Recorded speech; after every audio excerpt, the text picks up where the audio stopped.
ये मौका था डॉक्टर एसपी गोयल, जो कि गणित के प्रोफेसर थे राजस्थान यूनिवर्सिटी में।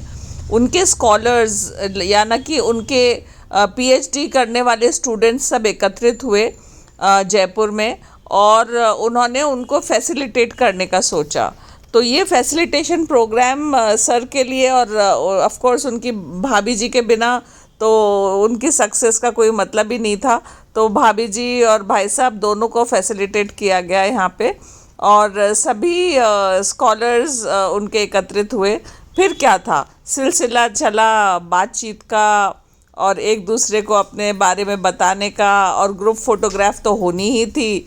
ये ग्रुप फोटोग्राफ के लिए असेंबल हो रहे हैं सबके सब, और सभी बहुत प्रफुल्लित थे और अपने सर से मिलके, और उनको बहुत अच्छा लगा। तो मैं जब शादी होके आई यहाँ पे, तो क्या था कि बहुत बड़ा कार्यक्रम चल रहा था, और वो कार्यक्रम क्या था, पीएचडी का। तो पीएचडी का कार्यक्रम, मैंने कहा यार ये क्या मतलब है पीएचडी का कार्यक्रम, ये सब था। तो उनके साथ कई बार मैं सर और मैम के पास गई, और मुझे तो ऐसा बिल्कुल नहीं लगता था कि सर हैं और भाभी जी मैम हैं, बिल्कुल भी नहीं ऐसा महसूस हुआ। और बहुत ही घर जैसा व्यवहार रहा, और भाभी जी का तो इतना आशीर्वाद रहा मेरे ऊपर कि मैंने बहुत चीज़ें भाभी से सीखी। मैंने तो बहुत कुछ सीखा। मैं भाभी जी की जो टीचिंग्स थी बातों में ही झलक जाती थी, और बच्चों के साथ क्या रिलेशंस रहते हैं, क्या है, इनके बच्चे छोटे थे उस समय, और मेरा भी बेटा जब तक है तब भी आपकी पीएचडी होती है, मतलब इतना टाइम तो हमें लगता था, इतना कुछ हमें कहना होता था, और बहुत कुछ भाभी से एक्सपीरियंस से हमें ग्रहण करना होता था। तो मेरा लाइफ का एक्सपीरियंस सर और भाभी के साथ इतना कुछ, और हमारा हर दिवाली और हर होली का तो जाना था ही था कि सर क्या जाना है, चरण स्पर्श करने, भाभी से मिलना है, और बीच में भी एक दो हो जाते, फिर ये गायब रहने लग गए। फिर इतना मुश्किल को बुलाएंगे, फिर कई बार हमने कोशिश करी, हमेशा मैं बहुत आपको आभार प्रकट करना चाहती हूँ कि आप लोग यहाँ आए और आपने इस कार्यक्रम को शुभ बनाया। आपने लिए तो नहीं, ये मेरा एक शब्द बिल्कुल दिल से निकला, बिल्कुल जो मैं फील करती हूँ वो पूरी हुई मैंने। और कोई आना चाहे बोलने का सिलसिला शुरू हुआ तो फिर सबको बोलना ही था। जो है रहनी केवल ये है, बाकी हम सब की इमोशनली और दिल से कम 4-5 साल से ये तमन्ना थी कि हम सब मिलकर सर का और आपका जो है सम्मान समारोह करें। और सम्मान समारोह क्या, इनफॉर्मली बैकग्राउंड में जाता हूँ, बैक के उसमें मेमोरीज में, तो मैं 28-27 साल का लड़का था जब मैं भाई और भाभी जैसा प्यार किया हमारे सर।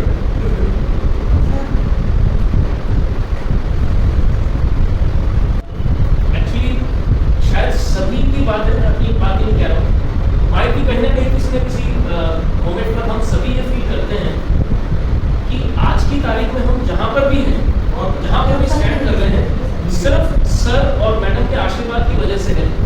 मतलब मुझे ध्यान है कि एमएससी करके, बिल्कुल रॉ होते हैं जब एमएससी करके हम निकलते हैं, सबसे पहला रॉ 1 होता है प्रोफेशनल बिहेवियर कह लीजिए, एथिकली पब्लिश करवा देते हैं, बट ये रियली सर आपकी वजह से हम लोग हैं।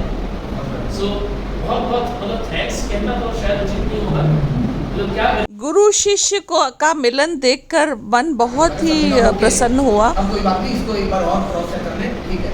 मेरा viva I think 10th of May के नियर अबाउट था, मुझे एग्जैक्ट डेट नहीं याद। 27 के बाद मैंने सर को कोई कंसल्ट नहीं किया, और बात हुई तकरीबन 8th of May, 10th of मई को आई थिंक वाइवा था मेरा, फिर वो तो कैंसिल कर दिया। तुम्हारे जैसा इररिस्पांसिबल तो स्टूडेंट नहीं देखे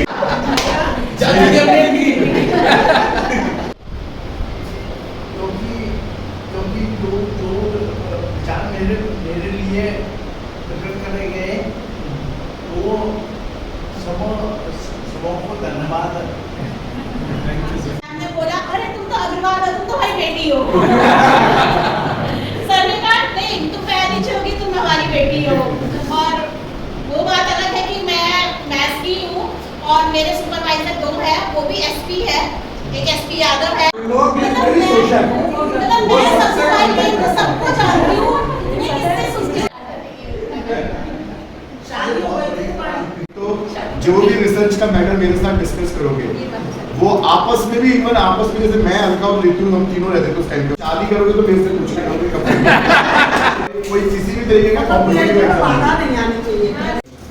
केवल एक नाइट चलते हैं तो हम सब लोग ने ट्रेन का एक साथ टिकट कराया, मुंदर एक्सप्रेस के साथ हम गए लखनऊ। और लखनऊ कॉन्फ्रेंस भी बहुत अच्छे से हो गई, फिर वापस एक्सप्रेस उसमें ना वैसे ही कैसे ये पब्लिकेशन निकलेगा, क्या होगा, तो मैंने कहा सर मैं भी कोशिश करता हूँ अपने लेवल पे।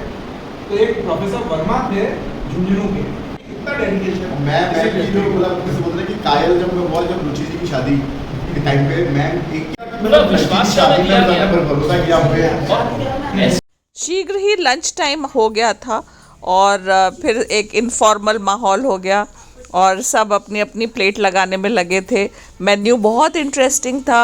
गट्टे की सब्जी थी, पनीर की सब्जी थी, दाल मखानी थी और दही बड़े थे, हैदराबादी दही बड़े। स्वीट डिश में आम की रबड़ी थी। सभी के वापस लौटने का समय वापस आ रहा था, लेकिन मन कर रहा था कि ये गैदरिंग कभी ख़त्म ना हो और हम सब यूं ही हंसते रहें।